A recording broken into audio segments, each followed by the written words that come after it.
Residents of a predominantly black city in Michigan whose drinking water has contained high levels of lead for at least 3 years now are demanding a more aggressive state response. While state officials say they are working to rectify the problem stemming from outdated, corroded service lines, Benton Harbor residents say they've been sounding alarms over the contamination since 2018, and the delayed response has not only increased frustration, but has also accumulated more harm. The city of 10,000 is more than 84% black and nearly half of the residents live in poverty, a characteristic similar to Flint, which faced its own water emergency starting in 2014. "How do you justify 3 years of documented contamination and do nothing?" said Edward Pinkney, head of the Benton Harbor Community Water Council, a local environmental justice group that started the push for clean water. "We appreciate the bottles of water, but the bottles of water are just a band-aid on a bullet wound." Reverend Edward Pinkney speaks to NBC News about the lead water crisis in Benton Harbor. Mich.NBC News.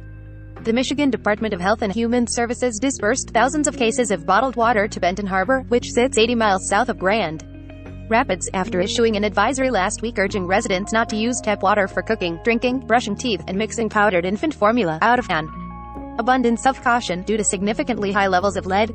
The city's water tested to reveal contamination of 22 parts per billion in 2018 and has consistently had elevated lead levels since.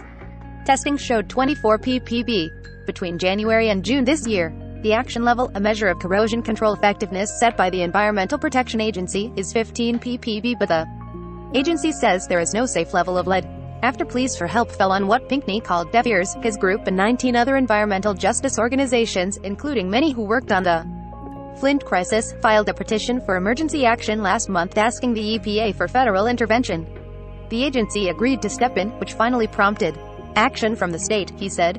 He said a lawsuit against the city and state is still forthcoming.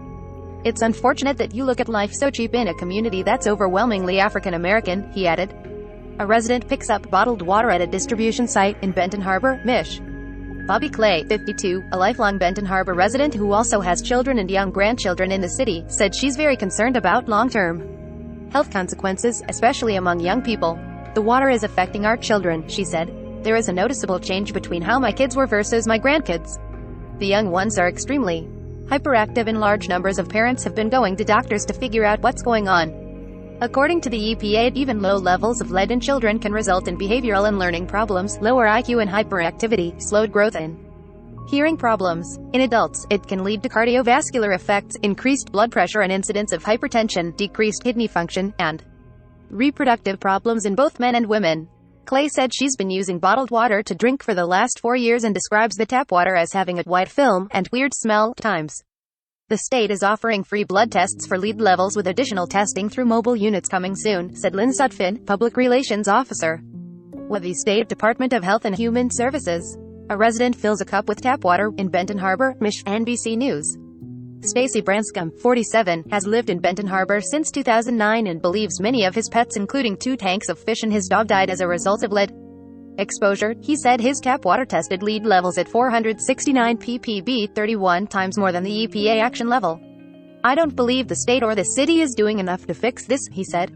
"They need to drop everything else and handle this because what's in the water will do a lot more harm to us than anything else." Michigan Governor Gretchen Whitmer and the state legislature have cleared $10 million to replace the city's old and corroding lead water pipes within the next 5 years. According to the EPA filing, Benton Harbor has stated that it has 5,877 total service lines. 51% of its service lines either are known to contain lead, are known to be galvanized lines previously connected to lead, or are of unknown material but likely to contain lead. Protecting the health and safety of Benton Harbor residents is a top priority, Elizabeth Hurtle, director of the State Department of Health and Human Services, said in a statement last week. But Pinkney said 5 years is too long to address a pressing health crisis, and says that the state needs to better stress the urgency of the situation to the "just tell the people that the water is unsafe to drink," he said. "Stop sending out mixed messages about an abundance of caution, and tell people the truth that it's just not safe," he said. Get the evening rundown. A rundown of the day's top stories and headlines. Sign up. This site is protected by RECAPTCHA privacy policy terms of service.